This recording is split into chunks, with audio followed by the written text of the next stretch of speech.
Welcome to Kung Fu Hobby number 2. This is part 2 of Let Me Explain Something. Alright, so you find yourself watching all these martial art videos. You find yourself watching people calling people out. Now here's the thing. I'm not one of those cheap power Street Fighter magic motherfuckers. If that shit does actually happen and I see it, cool. If I actually meet some of these people that are doing this shit and they have been proven to be frauds and they actually use it on me and it works, cool. However, here's how real fights work. Now, you get into a fighting stance, rather you break into a crane, a snake, a tiger, a dragon, a mantis, drunken master, capoeira. You get into a fighting stance and y'all start fighting. Boom. The average person swings left first, then right. Southpaw person swings right first, then left. Alright? That's just basic fighting right there. Basic fighting 101. Now, I'm going to tell you the way I would train you, because you can either take it or leave it. You can take it with a grain of salt and you can believe me if you want, or you can condemn me and give me the finger and say, oh, James, you're a fraud. And then I would say, okay, you think I'm a fraud, knock yourself out. Do not delegitimize anybody's fighting until you actually have fought them. That's rule number 1, because you don't underestimate any. As they said in those commercials when I was a kid, you can learn a lot from a dummy. Alright? So from Southpaw, boom, boom, boom. So did you know when you're recording this, this is backwards, when you're watching this, because the camera only does live. When it's live, everything is accurate. So from right to left, you can see Army is going to be written backwards on your screen. So this is my right hand. This is my left hand. So boom, boom, boom, boom, boom, boom, boom, boom, boom, boom, boom, boom. Now, when you're southpaw, you're going to get that in there. I'm doing this exceptionally slow so y'all can see me. Now, you're normal, so you're a righty. Boom, boom, boom, boom, boom, boom.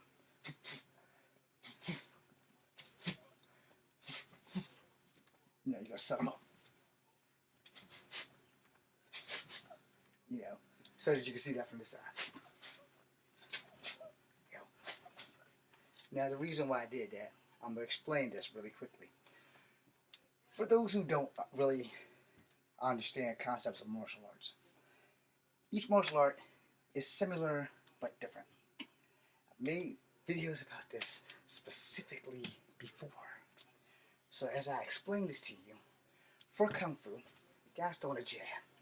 9 times out of 10, if he's right-handed, he's going to throw it with his left hand. So he'll be on this side. Boom.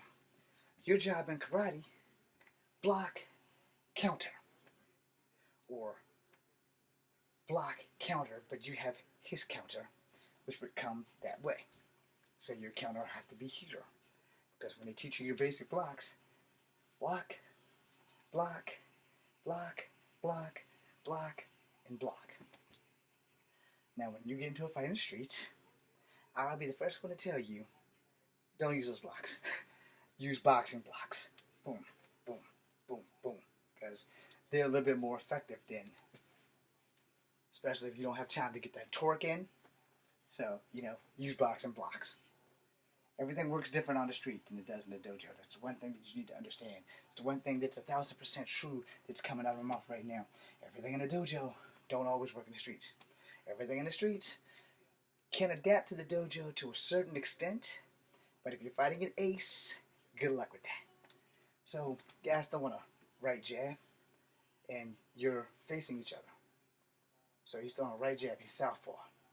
So your block and counter is there, but he still has his left. So if you're doing karate, it's block and counter versus his block and counter. Y'all gonna be blocking and countering all damn day. But if you're doing Kung Fu, and he's throwing a right jab, boom, you get to the outside, rear chin, Or let me do it from this side. He's the one on the left. So you get to the outside with a block. You can break and strike ribs, throat, shit like that. Now, in practice and in theory, it works in demonstrations. And I'm going to explain to you why it works in demonstrations. Because they are teaching you in slow motion what to expect. They are teaching you to build up your muscle memory and your body mechanics to work the way they want you to work it. Now here's the malfunction on that. You're fighting someone who's never been in the dojo, but they're really good at fighting. They may have never had a bit of martial art learning, but they know how to use their whole body. They know how to use a kick. They know how to use a punch. They know how to use a knee. They know how to use an elbow. They're fighters. Not all martial arts are learned in a dojo. A lot of capoeira was learned on the beach. As it matured and as time moved on, people took capoeira from the beach to the dojo so that you can earn a little bit of money and earn a kingdom or a kingship or a kinship of people who really want to learn capoeira. Same thing can be said for every martial art except the ones from China that were in the temple, like the Shaolin stuff or the animals. You're going to have a real hard time having an animal practitioner because a lot of the animal practitioners no longer exist. Alright? So, learning Mantis, you're going to work real hard on finding a guy that's going to teach you Mantis. So, your substitution for learning Mantis is to learn the Mantis katas and strikes, combine them with Kempo, because that's what I had learned to do. I learned more Kempo than I learned Mantis. Alright? So here's Mantis. You can use one finger. I prefer two fingers because I've been taught two fingers. So praying Mantis, you can go here because a Mantis strikes. You can go here, Mantis really strikes low. But all of your kicks will come from traditional Kung Fu or Karate. And if anybody tells you otherwise, they're full of shit. Alright? You can go back and watch some of these old Kung Fu movies and you will see that all the kicks are relative. Movies from the 60s, 70s, 80s, 90s, into today, all the kicks are relative. They all look the same because most of the kicks were developed from one style and got put into another style. Because martial arts started with regular Shaolin stuff. Then if you go into legends, someone studied a crane and they already knew martial arts, so they added crane-type movements. Someone studied a snake, so they added snake-type movements. And anyone who tells you otherwise is not a practitioner of Kung Fu. They have no idea how this shit came to be. But for the most part, no animal literally slithered into the Shaolin Temple and started teaching snake. A person emulated the snake.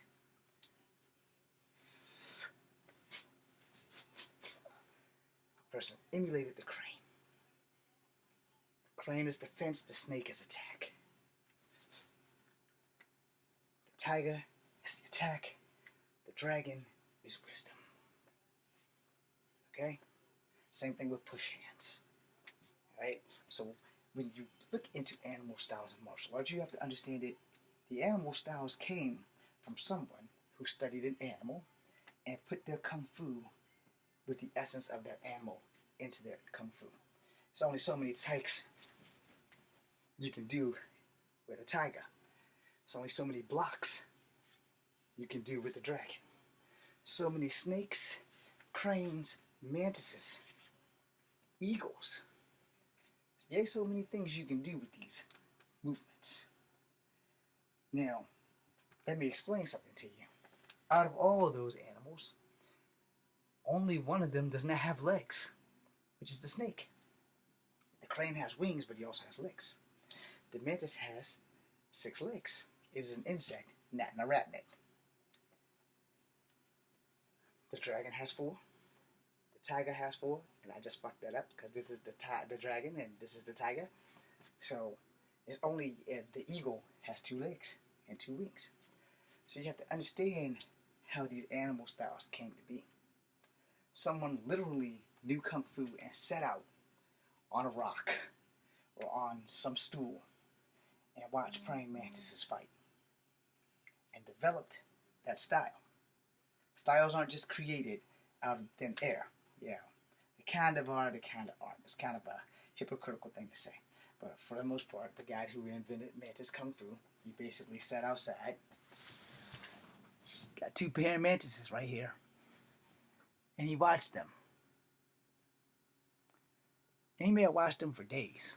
He may have watched them for hours. He may have watched them for 5 fucking minutes. And jumped up and decided, I'm going to use praying mantis. It's my Kung Fu style. Then, he had to go test it out to see what works and what does not work. So he probably went down to the local Chinese pub, probably picked the biggest dog in a fight, because he just thought that he probably wasn't going to win. So he decided, you know what, we're going to try this shit. Guy had never seen this shit before. So he's like, okay, we're going to do Chinese shadow boxing. Next thing you know, guy throws a punch and got mantis blocks and strikes that son of a bitch. Boom. Next thing you know, everybody wants to know Mantis Kung Fu. Now, this is a rough transition. I can't honestly say that's how that shit happened. When you think about that shit logically, praying mantis did not walk into the Shaolin Temple and everybody decided, hey, let's watch this praying mantis. And a giant praying mantis didn't walk into the Shaolin Temple and say, I'm going to teach you my style of fighting. A tiger did not walk into the Shaolin Temple and metamorph into a dude and said, I'm going to teach you how tigers fight. A dragon now, that's a whole other story, because a dragon is an ancient beast of wisdom. All jokes aside, the legends of dragons differ from all over Asia. So a dragon could have come into the Shaolin Temple, could have morphed into a dude, because the Monkey King is a legend that they made Dragon Ball Z off of, and there is a monkey-style Kung Fu. I do not know it, but there is a monkey-style Kung Fu. So, he could have came in there, flipped off, turned into a man, taught people how to work the bow staff, because if you know anything about the Monkey King, he had a magical bow staff. That's why the monkey stick style exists, okay? For those who don't know shit about Kung Fu, the monkey stick, the monkey style, is based on the legendary monkey who was the Monkey King, who flew the Nimbus Cloud. Now, granted, it may be a Chinese fairy tale, but me being part Native American, I'm going to tell you straight, all myth and legends have some truth to them. Now, we're going to stop this video because we're at the 20-minute mark. Nope, we're at the 12-minute mark. We're going to keep going. So, here's where things get complicated. Because we all know that for the most part, karate is Japanese. Kung Fu is Chinese. Ninjutsu started in China, evolved in Japan. Kempo is Korean. There's also a Kempo for Japan. Okay? Now, do they very differ? Sometimes they do. The Kempo I learned was not Okinawa Kempo. I learned Kempo from Korea. The guy who taught me learned it from a Korean guy, so I'm assuming that he learned it from Korea. Because, you know, when people give you an origin story of where they learned their martial art or what country their martial art came from, you're kind of caught between the WTF and the OMG moment of what is truth and what is lies.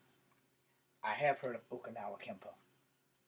I started with Okinawa Karate, but it was in a freestyle where forms were removed because someone decided to take the Bruce Lee way and say, you know, this is great for crane karate, because even though the crane is Chinese Kung Fu, the Japanese also have crane karate. Right? Y'all probably didn't see that coming, but they do. Mr. Miyagi and them used the crane technique in the original martial art kick known as the Karate Kid. Crane kick? Enough said. But Kung Fu had the crane first. Now, maybe what y'all also don't know is when Japan occupied China during the World War II thing, they banned Kung Fu. They tried to close down all the temples and all the martial art dojos and made it illegal to practice martial arts. And if you were caught practicing martial arts, you were probably executed on the spot. Now, for the life of me, with all due respect to all my Asian friends, and not, but to Asians in general, I never figured out how Japan, as small as it was, had a foothold in China. I don't know the story. I don't care. I'm not Chinese or Japanese. But being a martial artist, it does not hurt to have some prior knowledge to why this happened. Which is why when you watch Bruce Lee's movies, he was always against Japan and the occupation. Because Bruce Lee was born around that time. Now, by the time the war was coming to an end, that's all they had. And then you had the Mao Zedong things, all that other stuff. And I did have a Chinese film and fiction class, just for the record, for college when I was studying acting. Alright, so we get that out the way because you can fact check that shit if you want. But for Chinese film and fiction, I had to watch all these Chinese movies starring Gong Li and all these other Zhang Yimou movies, and they were all great, but they were not kung fu movies. Okay? So, but I had to understand them because I want to make movies. It's what I want to do for the rest of my life. It's not happening, but it's what I want to do. But what I'm doing is something totally different. But that doesn't make me any less great a martial artist. Now, when you go into these legends and these martial arts, you have to understand you're going in there blind. You're going in there with stereotypes, and you're going in there with legends, and you're going in there with facts. Your job is to basically stay with the facts, don't believe the stereotypes, enjoy the legends as legends. Alright? And I'm going to tell you why I said that. Because I was once told that there is a Chinese master who beat an army with a single blade of grass. Yeah. I don't remember that legend, but I know that I was told there was a legend of that. And for all I know, it very well could have been the Monkey King. And, you know, stories, they change. Because as a person who's part Native American, I can tell you right now, stories change about Coyote and Bigfoot and the Deer Woman tribally. You know, sometimes they're heroes, sometimes they're menaces, sometimes they're damn right a terror. Same thing with Wendigo. So you can fact check that too. But every tribe tells a story differently. And every myth and legend has some truth to it. Do I believe in Bigfoot? Fuck yeah. Am I going to go out and look for Bigfoot? Fuck no. That solves that problem right there. So let's get on with this explanation thing about martial arts. When you're fighting someone who knows Kung Fu, they will constantly try to get to this side of your body because they can control you better versus the person who's doing karate where you're blocking and countering and you got to block their counter and you're going to be blocking all day. However, certain kicks from Kung Fu, from karate, from capoeira, from taekwondo are all the same kick with different names. It's kind of like in wrestling. Everything starts with a suplex. Alright? Not the clothesline, but everything starts with that headlock suplex. The brainbuster is a modified suplex. The snap suplex is a suplex. The German suplex is a suplex. The body slam and the scoop slam are probably the only two things that are not suplexes. Understand this as you follow your chain of command for fighting. Alright? And I say it's a chain of command for fighting for the simple fact that it is a chain of command for fighting. It is just a simple thing that you need to be explained to. Now here's how this works. I have trained in some animal styles. Not the full style, but enough of the style.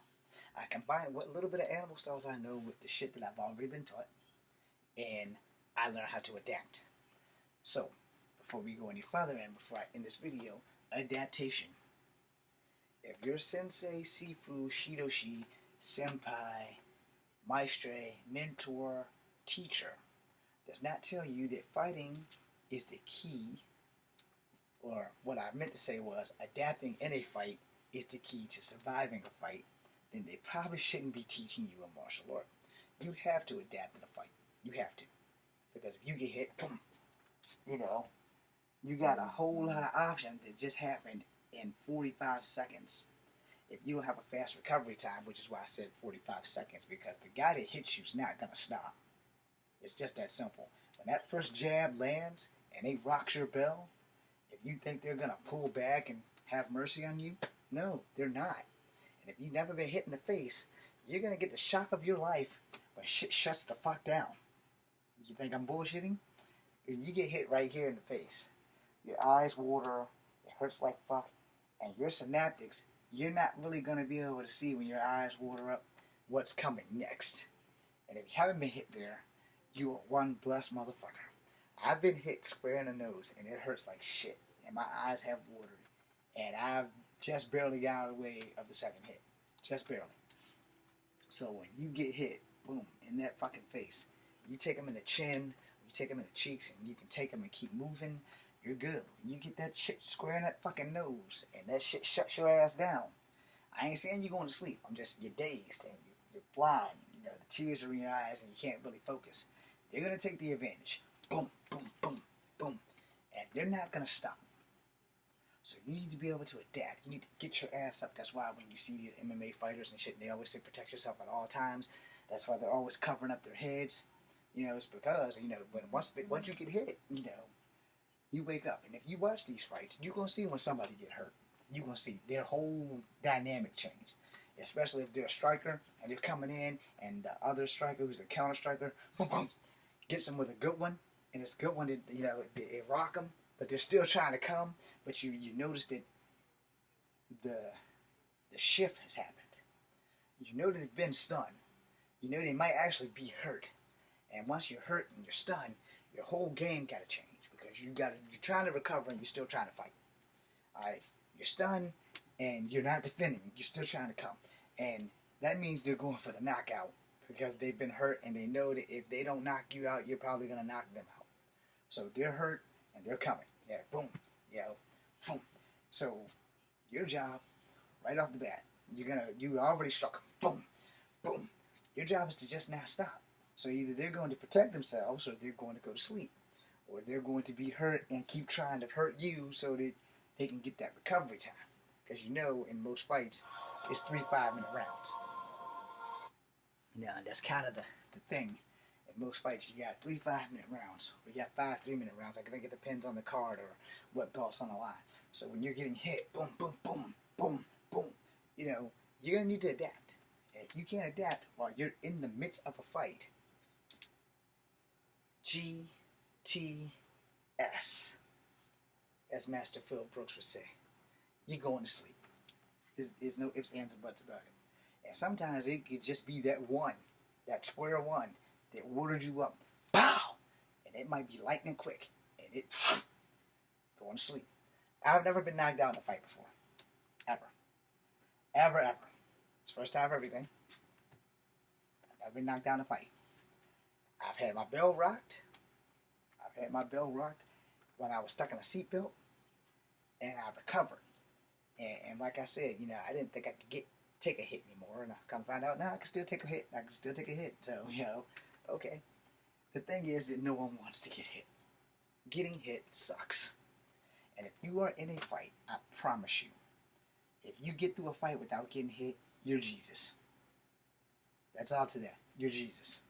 I've never been in a fight where I haven't been hit at least once, or at least shoved or something in that nature. I put a video out about like the time I got to fighting for 5 days straight, which was actually 4 days straight. Yes, Wednesday was like hump day, and nothing happened on hump day, but Monday there was a fight, Tuesday was a fight, Thursday and Friday there were fights, and we almost got kicked out of the projects, and I didn't know we were moving, and I got smart with Granger, and you know, that's there. But the thing about those fights was I good, or were they just unexperienced? And the thing about that is you will know after your first few fights if you're good. Alright? I have never in my life told people I was good. Because I didn't believe I was good. I always told people the same thing I say to this day. I can hold my own. And that's all I ever wanted to do, was be able to hold my own. But when I started learning Kung Fu, I got a little bit high strung. And not only could I hold my own, I wanted to be good. I wanted to be the best. So when I mentioned those pay-per-view things that I tried to get into, it was because I wanted to prove that I could fight. The problem was, I was 120 pounds. I couldn't gain weight, and no one would give me a chance. I tried to get a bodyguard job quite a few times around here. I would go to clubs at like the day did like hours before they open. They'd have a now hiring sign, and I come in and it's like, yeah, you guys are gonna laugh at this one. I went to one of the classes out there. It's gone now, but it was where the credit union is across from Stacy Hall. I don't know the name of the place, but I went there. I don't remember the name of the place actually. So I went there, and they were only hiring for bouncers. So I went there and I said, yo, I'd like to get a job as a bouncer.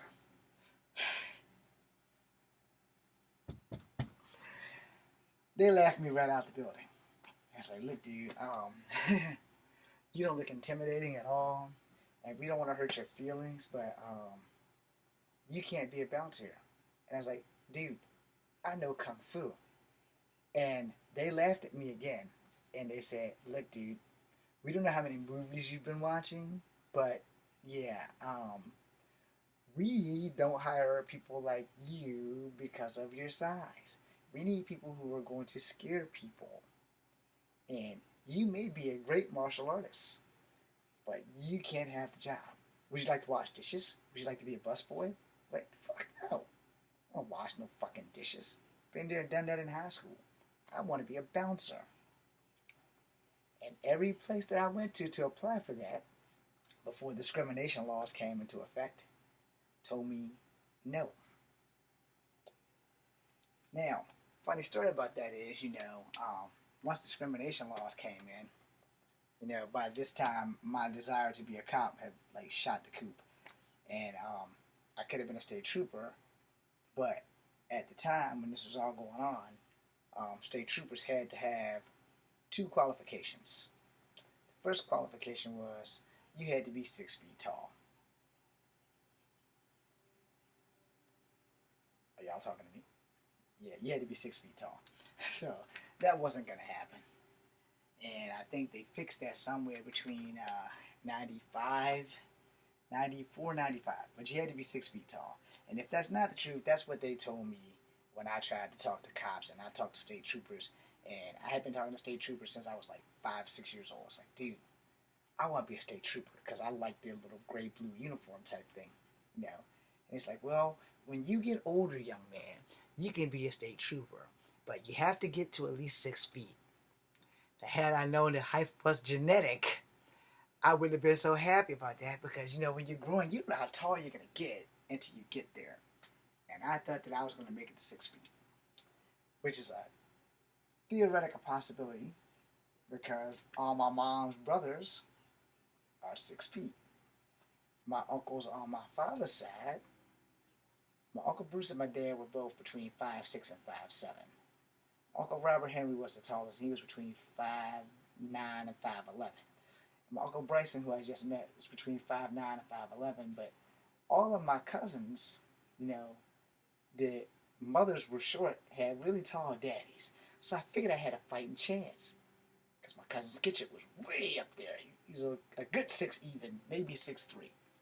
It's like, okay, well, we're all genetically related, so I'll get tall too. Yeah. When the reality of being short forever sunk in, that was a hard pill to swallow. But I kept talking to state troopers. I seen state troopers whenever I got the chance to talk to a state trooper. It's like, yeah, you don't qualify, son. And I was like, why? It's like, because you're too short. It's like, I don't want to hurt your feelings, but you're just too fucking short. I said, but I can fight, dude. I know Kung Fu. I can do martial arts. It's like, dude, as a state trooper, I don't ever want to have to draw my goddamn gun on nobody. So I promise you, if you're not 6 feet, you can go to the academy all you want. You will never be a state trooper. Maybe you ought to go run for sheriff or something. At the time, I didn't know the sheriffs were politicians. So I was like, I don't want to do that. I want to be a cop. I want to be homicide if I can't do the state trooper thing. So that didn't work out. But then, I found a female state trooper, and she was just a little bit taller than me. She's like 5'8", 5'9", and I'm 5'3". So, okay, she was a lot taller than me. But I guess it was different for women because they had these sexual discrimination laws that came out. Now, he never said they wouldn't hire me because I was black or because I was mixed. He just said you're just too damn short, which continued to be a factor in life because every time that these nightclubs opened up and there was hard bouncers, I go and apply for the bouncer job, and they're like, you'd probably be better suited to wash dishes or be a busboy. I'm thinking to myself, fuck that. Now, I washed dishes in high school for like 3.5 years at the restaurant bowling alley in which I got jumped. So, yeah, washing dishes was no longer action. I'll bust a motherfucker's ass now because I need another job. But, things are different when you're younger. And the thing with that was, time and time again, no matter how much of this I could do, they didn't want to give me a chance. Which goes back to what I said in the first video and what I said at the beginning of this video, with all these UFCs and MMAs and Pride and all these other things popping about the woodwork. No one would give me a chance. So that's why a lot of y'all may think that I'm full of shit. This has been 30 minutes of your life that you can't get back, so I'm going to do one more video.